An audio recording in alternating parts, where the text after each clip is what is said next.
I think YouTube की ये पहली ऐसी वीडियो होने वाली है जहां पर मैं इस बाइक के 15 डिसएडवांटेजेस के बारे में बात करूंगा या फिर आप उसको नेगेटिव पॉइंट भी बोल सकते हो। Being as owner of this bike, मुझे इस बाइक के अंदर कौन कौन सी प्रॉब्लम आई आपको आज वीडियो में जानने के लिए मिलेगा। So make sure watch this video till the end. Last के 3 नेगेटिव पॉइंट को बिल्कुल भी इग्नोर मत करना। राम राम जी, स्वागत आप सभी का रॉकेट ऑन व्हील्स में। अगर आप इस बाइक को 2025 में खरीदने के लिए सोच रहे हो तो रुक जाओ, थामा थामा थामा। सबसे पहले आपको इस बाइक के बारे में 15 ऐसे नेगेटिव पॉइंट जो आपको पता होने चाहिए बाइक को खरीदने से पहले। अगर आप फ्यूचर में आप उस पॉइंट को नेग्लेक्ट कर सकते हो, इग्नोर कर सकते हो, तो ही इस बाइक को खरीदना, अदरवाइज आप इस बाइक को मत खरीदना। अब वो 15 पॉइंट कौन कौन से है, देखो वो मेरे पर्सनल एक्सपीरियंस है। मे बी आपको वो एक्सपीरियंस ना करने पड़े, बट पिछले 4 महीने से बाइक को मैं ऑन करता हूँ और मुझे 4 महीनों के अंदर कौन कौन सी प्रॉब्लम फेस करने के लिए मिली है इस वीडियो के अंदर आज मैं आपको बताने वाला हूँ। सो मेक श्योर कोई भी पार्ट को स्किप मत करना। स्किप करोगे तो क्या पता आप वो प्रॉब्लम को भी स्किप कर दो। So make sure watch this video till the end. चलो वीडियो की शुरुआत करते हैं। आलतू फालतू बकवास नहीं करता, मैं सीधी इस वीडियो को स्टार्ट कर देता हूँ। ऑलराइट, अब देखो इस बाइक के मैं सबसे पहले नेगेटिव पॉइंट के बारे में बात करूंगा। जितना ही एग्रेसिव इसका लुक है उतनी ही वीक इसकी बॉडी पार्ट है। अब मैं बॉडी पार्ट के बारे में वीक क्यों बोल रहा हूँ, मैं आपको थोड़ा सा चेकआउट करवा देता हूँ। Look at this.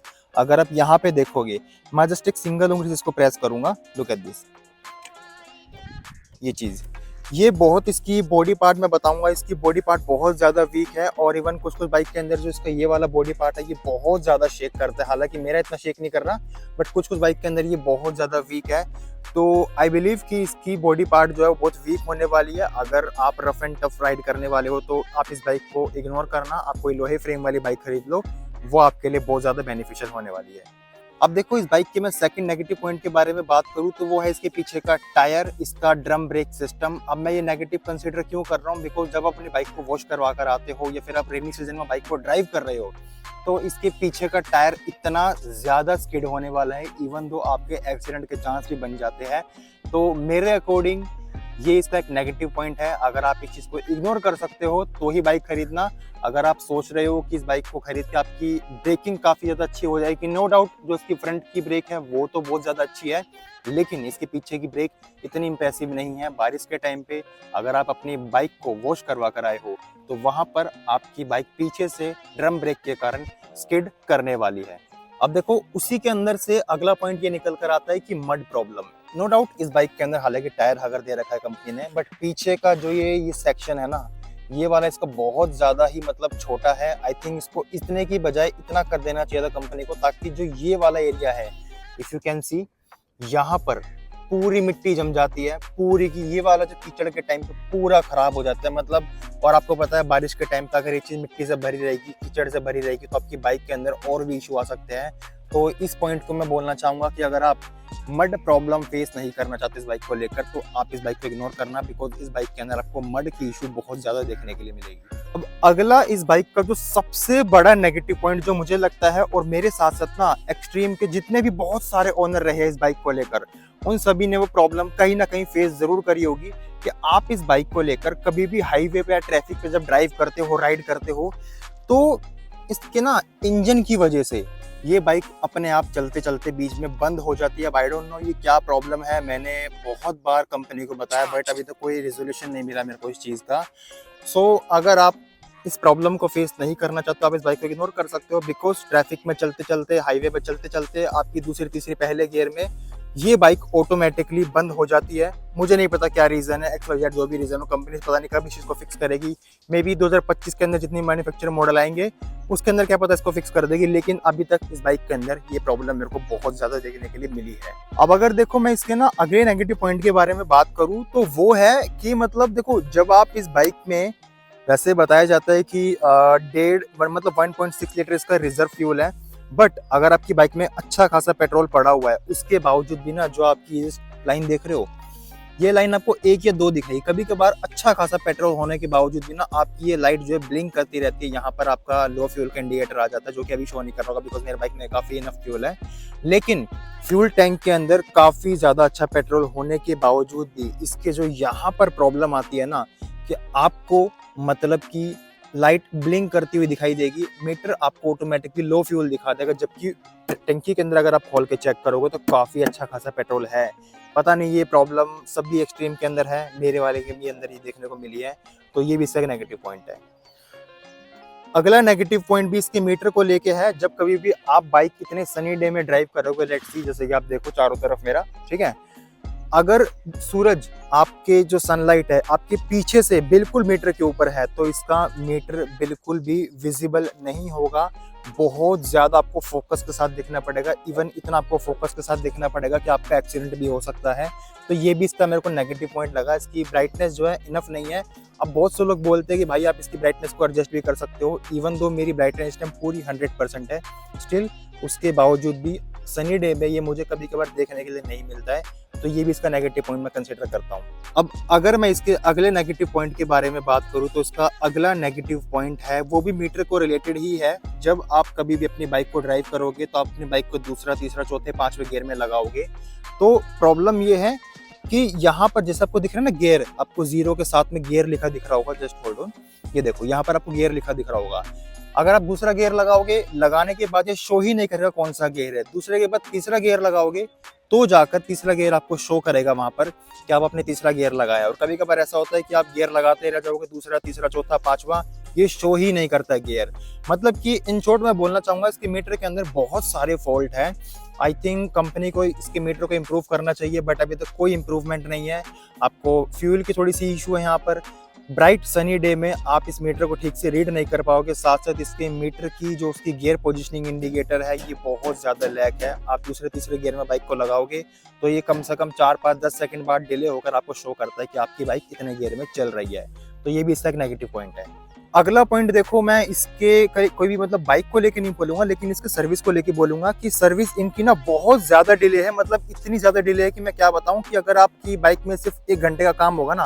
अब देखो मेनली फ्री सर्विस में क्या होता है कि इंजन ऑयल चेंज करेंगे तो फिल्टर होता है उसको साफ करके लगा देंगे, या फिर अगर नीड होगी चेंज करेंगे तो उसको चेंज कर देंगे।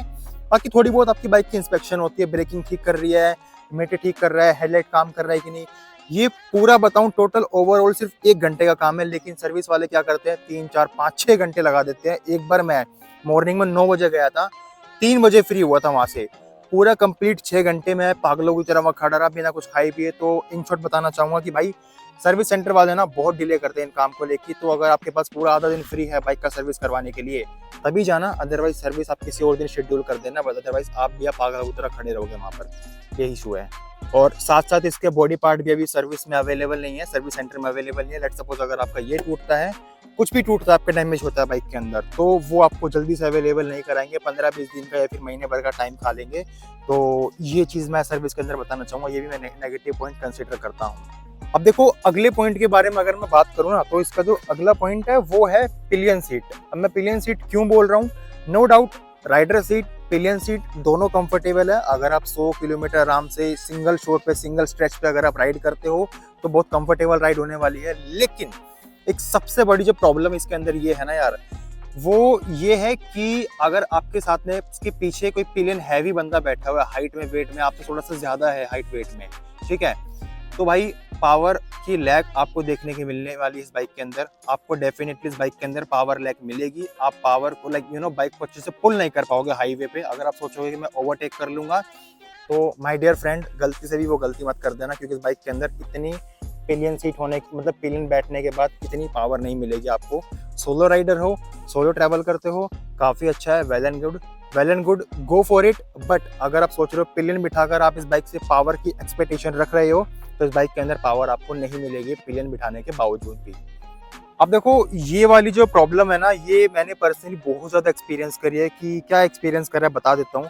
अगर आप बाइक को वॉश करवा, इवन वॉश छोड़ो, अभी भी अगर आप देख सकते हो, आपको मे भी ठीक से दिख नहीं रहा होगा, हल्का हल्का मॉइस्चर आपको देखने के लिए मिलेगा इसके इंडिकेटर के अंदर। आप बाइक को वॉश करवा कर आते हो, रेनी सीजन पर अगर आप बाइक को ड्राइव करते हो, खुद घर पे बैठे बैठे बाइक को वॉश करते हो, तो यहाँ पर क्या है ना, जो उसके इंडिकेटर है इनके अंदर पानी चला जाता है यार। और वो सूखने के लिए पता आपको बाइक को कम से कम 2, 4, 5 घंटे आपको धूप में खड़ी करनी पड़ेगी। तो ये भी सर नेगेटिव पॉइंट है। अगर आप इस चीज को इग्नोर कर सकते हो तो कर देना, बट मेरे लिए तो ये नेगेटिव पॉइंट है। भाई देखो अगर मैं इस बाइक के अंदर 1,20,000 रुपए दे रहा हूँ तो एटलीस्ट मैं ये तो एक्सपेक्ट नहीं करूंगा ना कि इसके इंडिकेटर के अंदर पानी भर जाए। बाइक को वॉश करवा कर आया हूँ और इसके इंडिकेटर के अंदर पानी भर जाए, तो ये बहुत ज्यादा इशू वाली बात है इस बाइक के अंदर यार। कि मतलब अगर आप इस बाइक को लोगे, वॉश करवा कर आओगे, तो इस बाइक के अंदर आपके इंडिकेटर में पानी भर जाएगा, तो ये बहुत बड़ी इशू है। तो इस चीज को आप थोड़ा सा देख कर चलना यार। अब देखो इसका जो नेक्स्ट नेगेटिव पॉइंट है वो ये है कि अब जैसे जैसे गर्मियां आ रही है तो पता गर्मी में आप बाइक ड्राइव करोगे, आप थोड़ा सा लॉन्ग ड्राइव भी करोगे, कहीं बाहर जाओगे, तो नेक्स्ट नेगेटिव पॉइंट इस बाइक का ये है कि आपको इस बाइक के अंदर हीटिंग का इशू देखने के लिए मिलने वाला है।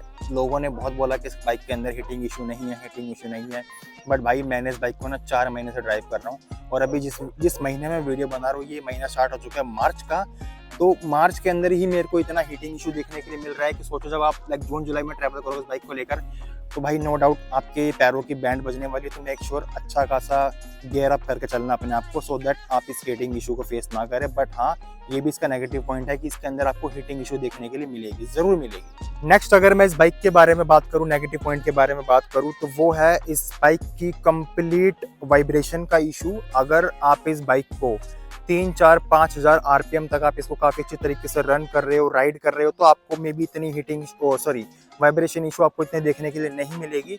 लेकिन जैसे ही आप अपनी बाइक को 4-5 हज़ार 6 हज़ार आरपीएम से ऊपर लेके जाते हो, तो भाई आपको बहुत सारी आपको इसमें वाइब्रेशन देखने के लिए मिलेगी। कहाँ कहाँ पर वो मैं आपको बता देता हूँ। फर्स्ट ऑफ ऑल आपको हैंडल बार पे आपको वाइब्रेशन देखने के लिए मिलेगी, आपके टैंक पे थोड़ी बहुत वाइब्रेशन देखने के लिए मिलेगी, आपके दुकान पर जो आपकी बम जहाँ पर आप रख के बैठोगे, जहाँ पर आपकी मेन बॉल्स, खासकर मर्दों के बारे में बात कर रहा हूँ, मेन बॉल्स में बम पे आपको वाइब्रेशन देखने के लिए मिलेगी, और सबसे ज्यादा आपके फुट पैक पर। और पिलियन सीट है और आपने बाइक को काफी अच्छी तरीके से भगा रखा है बहुत हाई आरपीएम पर, तो भाई पिलियन सीट की ना पीछे इस चीज की वजह से, क्योंकि मेटल का है ये, तो चलो फिर भी रबड़ की तरह देखा जाए तो ये मेटल का है, इतनी ज्यादा वाइब्रेशन इस बाइक के अंदर देखने के लिए मिलेगी। नो डाउट आप पागल हो जाओगे। आप ज्यादा से ज्यादा इस बाइक को लेके हाईवे पे हाई आरपीएम पर 2-4, मतलब मैं इतना नहीं बोलूंगा, बट हाँ आप 30-40 किलोमीटर ड्राइव कर लोगे, बट आप सोचोगे हाई आरपीएम इस बाइक को लेके पूरा 100 किलोमीटर एक बारी में कवर करने के लिए तो नहीं कर पाओगे। वाइब्रेशन इस बाइक के अंदर बहुत ज्यादा देखने के लिए मिलेगी आपको। नेक्स्ट नेगेटिव पॉइंट के बारे में अगर मैं बात करूं, तो वो है इस सीट के बारे में। देखो सीट के बारे में नो डाउट मैंने पहले ही बता चुका हूँ, इसकी सीट जो काफी कंफर्टेबल है। हालांकि जब मैंने सीट कवर लगा रखी है इसकी वजह से थोड़ी सी प्रॉब्लम है, सॉफ्टनेस थोड़ी सी कम हो जाती है। लेकिन अब देखो यार, मैं 1,20,000 रुपए दे रहा हूँ ना, तो मैं चीजें ना फिट एंड फिनिश वाली एक्सपेक्ट करूंगा कंपनी से। लेकिन फिट एंड फिनिश के नाम पे हीरो ने यहाँ पर जीरो काम करके दिया है। क्यों? पैनल गैप में आपको दिखा चुका हूँ ऑलरेडी कि बॉडी पार्ट बहुत वीक है इसकी। लेकिन अपार्ट फ्रॉम दिस आपको यहाँ पर ये चीज देखो, ये देखो, can you see that?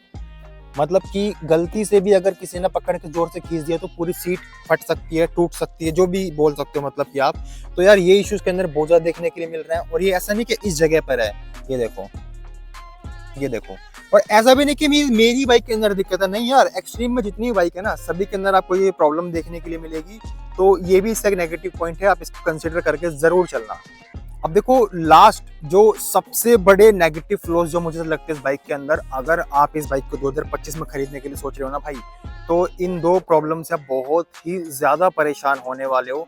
Second last problem, इस बाइक के अंदर ना रस्टिंग का बहुत ज्यादा दिक्कत है। मतलब कि क्या बताऊं, देखो यहाँ पे मैंने एक टाइम में लेडीज फुट रेस्ट लगवा रखा था, बट अगर मैं आपको ठीक से दिखाऊं यहाँ से, इसको हटाकर जस्ट होल्ड ऑन, ये देखो, लुक एट दिस, मतलब पूरा ना ये रस्ट खा चुका है इसका, जो मतलब जहाँ पे पेच लगता है, जहाँ पे लेडीज फुट रेस्ट के लिए, ठीक है। और अगर मैं आपको और भी चीज दिखाऊं तो यहाँ पे देखो भाई, ये चीज, ये हिस्सा देखो, पूरा रस्ट खा चुका है ये वाला हिस्सा इसका, पूरा का पूरा, ठीक है। साथ साथ ये देखो भाई, अगर आप थोड़ा सा ध्यान से इसको देखोगे, हालांकि सनलाइट आ रही है, अब देखो ये चीज भी रस्ट खाना शुरू कर चुका है इसका। तो रस्टिंग की और पेंट क्वालिटी भी बहुत वीक है इसकी। मतलब पेंट क्वालिटी तो मैं एक्सपेक्ट तो ये नहीं कर रहा था कर हीरो वालों से, बट रस्टिंग की ना इसमें बहुत ज्यादा दिक्कत है। तो यार ये चीज आप इसको नेगेटिव कंसिडर करके जरूर चलना। अगर आप इस बाइक को लॉन्ग टर्म के लिए सोच रहे हो, 10, 12, 15 साल के लिए, तो इस बाइक को मत लेना भाई, बिल्कुल इग्नोर कर देना। रस्टिंग की बहुत ज्यादा दिक्कत है इस बाइक के अंदर। देखो मैं इस बाइक को मेंटेन करता हूँ तो इसलिए मैं इस चीज को झेल सकता हूँ, क्या पता कोई बॉडी पार्ट अगर वीक हो जाए मैं इसको चेंज करवा सकता हूँ। बट अगर आप एक ऐसे पर्सन हो जो आप जॉब में ज्यादा बिजी रहते हो, अपने काम में बिजी रहते हो, आप इस बाइक को सिर्फ एक रफ एंड टफ के लिए यूज करना चाहते हो, मत खरीदना इस बाइक को यार। पर्सनली एक्सपीरियंस है मेरा, ये मत खरीदना। रस्टिंग की बहुत इश्यूज बाइक के अंदर। हीरो एक्सट्रीम 125R का सबसे बड़ा नेगेटिव पॉइंट जो मैंने अभी तक फेस किया है इसके इलेक्ट्रॉनिक्स को लेकर। अब मैं इसके इलेक्ट्रॉनिक्स को लेके मैं क्यों बोल रहा हूँ, मैं थोड़ा सा आपको छोटी सी स्टोरी सुना देता हूँ। यार देखो ये बाइक ने नो डाउट बहुत प्यारी है, लेकिन ऑब्वियसली आप चलाओगे कभी ना कहीं बाइक गीली होगी आपकी, थोड़ा बहुत इशू भी आएगा। लेकिन अगर वो इशू कंपनी वाले ठीक नहीं कर पा रहे हैं तो उसका मतलब बाइक के अंदर कहीं ना कहीं दिक्कत है। दिक्कत क्या है, सबसे पहले आपको एक दिक्कत बता देता हूँ। जब कभी भी अब देखो ये ब्रेक है, आप ब्रेक को दबाओगे, आप फ्रंट ब्रेक को दबाओगे तो आपके पीछे की ब्रेक डार्क होनी चाहिए। नाइट के बारे में बात कर रहा हूँ स्पेशली मैं, या डे के बारे में समझ सकते हो आप इस चीज को। अगर आप इस ब्रेक को प्रेस कर रहे हो, फ्रंट ब्रेक को प्रेस कर रहे हो, तो इसमें इशू क्या है कि जब ब्रेक दबाने के बाद पिछले की लाइट डार्क होनी चाहिए ना, वो डार्क ऑलरेडी हुई पड़ी है। मतलब कि ब्रेक दबाने के बावजूद भी वो डार्क ऑलरेडी है और मैं ब्रेक को रिलीज कर रहा हूँ, ब्रेक को छोड़ रहा हूँ, उसके बावजूद भी वो ब्रेक वैसी की वैसी डार्क हुई पड़ी है। मतलब कि इसकी इलेक्ट्रॉनिक्स में बहुत ज्यादा इशू है। मैंने जब सर्विस सेंटर में चेक करवाया तो उन्होंने बोला कि यहाँ से कोई सेंसर में इशू है। उन्होंने सेंसर वगैरह छेड़ा होगा तो ठीक हो गया होगा, लेकिन 3-4 दिन बाद मेरे को फिर दोबारा वही दिक्कत आने लग गई। सेम यही प्रॉब्लम यहाँ पर है। जब मैं इसके हाई बीम के स्विच को ऑन करता हूँ तो भाई हाई बीम इसका काम नहीं कर रहा है। पासिंग के स्विच को ऑन कर रहा हूँ, पासिंग स्विच बहुत अच्छे तरीके से काम कर रहा है, लेकिन हाई बीम के स्विच यहाँ से काम नहीं कर रहा है। मैंने चेक करा, उन्होंने क्या करा, उन्होंने बस इस पूरे बॉडी को ओपन करा, उसको पेट्रोल से या कोई सॉल्यूशन से उसको क्लीन करा। क्लीन करने के बाद दोबारा लगाया तो मेरा चलने लग गया, लेकिन हफ्ते भर बाद मेरे को फिर दोबारा वही दिक्कत आने लग गई। तो देखो इन शॉर्ट मैं बताना चाहूंगा इस बाइक के अंदर ना इलेक्ट्रॉनिक्स की बहुत ज्यादा प्रॉब्लम है। कि मतलब ब्रेक का मैंने इशू बताया आपको, हाई बीम का मैंने इशू बताया, बट अब मैं क्या ही कर सकता हूँ। मैंने बाइक को ले लिया है तो मैं इसको कुछ रिप्लेस भी नहीं करवा सकता, चीज भी नहीं करवा सकता। लेकिन हाँ बताना चाहूंगा कि इलेक्ट्रॉनिक्स की बहुत ज़्यादा दिक्कत है। हाई बीम का इशू मैंने अभी तक फेस करा है, ब्रेकिंग का मैंने इशू फेस करा है अभी तक। और भी अगर मुझे पता लगेंगे तो मैं धीरे धीरे आपको फ्यूचर में बताता रहूँगा, अपडेट देता रहूँगा। तो इसीलिए आप चैनल को सब्सक्राइब कर देना भाई, छोड़ो मत ऐसा काम को बिल्कुल भी। तो भाई मेरे अकॉर्डिंग अभी तक के ये 15 नेगेटिव पॉइंट या फिर डिसएडवांटेज आप इसको बोल सकते हो इस बाइक के साथ रहते हुए मुझे फेस करने के इशू आए। मुझे ये मतलब ये सारी दिक्कतें मैंने सहन करी, इस बाइक को लेके फेस करी। और मैं छोटी सी स्टोरी एक और नेगेटिव पॉइंट बता देता हूँ इस बाइक के बारे में, वो सर्विस को ही लेकर है। जब मैंने स्टार्टिंग में बाइक ली थी तो मेरी जो क्या है, इस ब्रेक को मैं प्रेस करता हूँ तो पीछे की जो मेरी रेड लाइट है वो डार्क नहीं हो रही थी, मतलब कि ब्लिंक नहीं कर रही थी, राइट। अब पर्सन ने चेक करा, उन्होंने बताया कि यहाँ पे कोई सेंसर है, ये सेंसर खराब है इसका। मैंने ठीक है सेंसर ऑर्डर दिया, मैंने 15-20 दिन महीना भर लग गया, 15-20 दिन बाद महीने भर बाद मेरा इसका ऑर्डर आया। ऑर्डर आने के बाद जब उन्होंने सेंसर लगाया तो पता लगा एक्चुअली में सेंसर वो ठीक था, बट दिक्कत क्या थी, यहाँ पर इसकी बॉडी को ओपन करके छोटा सा इसका वायर होता है, यहाँ पर ये जो कनेक्ट होते हैं यहाँ से मीटर से, वो वायरिंग में थोड़ा सा इशू था, ठीक है। अब वायरिंग का इशू था, हालांकि जो मेरी पूरी सर्विस थी वो 0 कॉस्ट पे खत्म होनी थी, मतलब कि जो मैंने सर्विस करवाई थी वो वारंटी अंडर वारंटी थी। लेकिन उसके बावजूद भी जो मैकेनिक थे वहाँ के मैकेनिक क्या करते हैं भाई, वो बोलते हैं कि आप देखो आपका तो वैसे कोई चार्ज लग नहीं रहा है, बट आप 150 रुपये मेरे को पर्सनली कर देना पेटीएम पर, मतलब उनके पर्सनली स्कैनर पर। तो ये एक इशू देखने के लिए मिला भाई, मतलब सर्विस वाले ऐसे कर लो या वैसे कर लो, आपका काटेंगे जरूर, ठीक है। चाहे 5 घंटे बिठाकर काटे, 6 घंटे बिठाकर काटे, पर्सनली आपसे पैसे लेकर काटे, काटेंगे जरूर आपका वो। तो ये इशू आपको देखने के लिए मिलेगी। बाकी देखो आप बाइक कंसिडर कर सकते हो, लेना तो ले लेना। और एक भाई हमारे ये पूछते हैं कि क्या ये बाइक पहाड़ों के लिए ठीक है। तो देखो पहाड़ों के लिए यहाँ पे मैं दोनों तरफ से आपको बताना चाहूंगा कि अगर आप पहाड़ों पे ज़्यादा ऑफ रोडिंग पैच आपका थोड़ा सा ज़्यादा है, आप जिस भी एरिया में लोकेशन पे रहते हो, अगर वहाँ पर आपका ऑफ रोडिंग पैच थोड़ा सा ज़्यादा है तो भाई इस बाइक को ना आप कंसिडर मत करना। आप इससे अच्छा कोई प्लेटिना या फिर स्प्लेंडर ले लेना, जिसकी माइलेज भी अच्छी है और आपको बिल्ड क्वालिटी पूरी लोहे की देखने के लिए मिलेगी।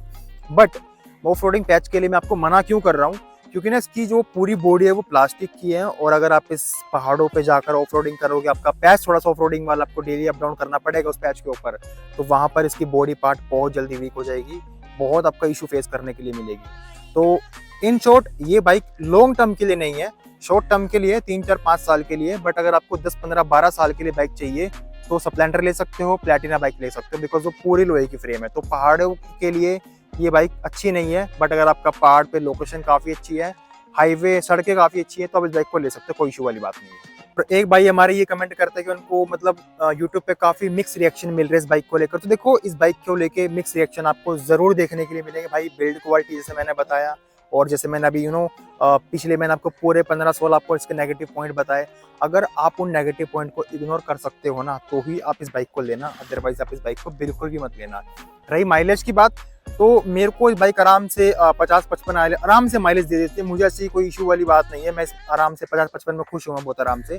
बट अगर आपको यूट्यूब पे मिक्स रिएक्शन मिल रहे हैं इस बाइक की बॉडी को लेकर, लाइक इलेक्ट्रॉनिक्स को लेकर, माइलेज को लेकर, कोई अदर प्रॉब्लम को लेकर, तो आप उन सभी की बातों को सुनना और बाइक को खरीदने से पहले एक बार आप इस बाइक की टेस्ट ड्राइव जरूर ले लेना। लेकिन टेस्ट ड्राइव तो छोड़ो यार, जो मैंने आपको भी जितने 15 पॉइंट मैंने गिनवाए हैं ना यार, उन सभी को कंसीडर करके जरूर चलना। अदरवाइज आप फ्यूचर में अगर आपको कोई भी प्रॉब्लम देखने के लिए मिलेगी, इशू वगैरह देखने के लिए मिलेगी, फिर आप बोलोगे ये तो मुझे पता नहीं इस बाइक के बारे में, तो वो सारे नेगेटिव पॉइंट मैंने आपको ऑलरेडी बता चुका हूँ। बाकी देखो यार, मैं उम्मीद करता हूँ आपको ना वीडियो सच में जेन्युइनली बहुत ज्यादा अच्छी लगी होगी। और अगर अच्छी लगी हो ना भाई, आपको ये कंटेंट बहुत इन्फॉर्मेटिव लगा हो, तो एक लाइक कर देना यार। पता नहीं लाइक करे बिना आप चले जाते हो, मुझे अच्छा नहीं लगता। बिल्कुल मेहनत करता हूँ, एफर्ट डालता हूँ, कंटेंट निकालता हूँ। एक लाइक कर देना। अच्छा लगा हो चैनल सब्सक्राइब कर देना। बाइक गाड़ियों के रिलेटेड अगर आप इंथुजियास्ट हो, आपको इन्फॉर्मेटिव कंटेंट चाहिए बाइक को लेकर, गाड़ियों को लेकर, तो आप इस चैनल को सब्सक्राइब कर देना। और हाँ, मुझे जरूर बताना कि आपको इस बाइक के अंदर अभी तक कौन कौन से नेगेटिव पॉइंट देखने के लिए मिले। नेक्स्ट वीडियो में कौन से टॉपिक के ऊपर लेकर आऊं, मुझे एक बार कमेंट में जरूर बता देना। बाकी मैं मिलता हूं आपसे नेक्स्ट वीडियो में। जब तक के लिए मेरे दोस्तों, जय हिंद।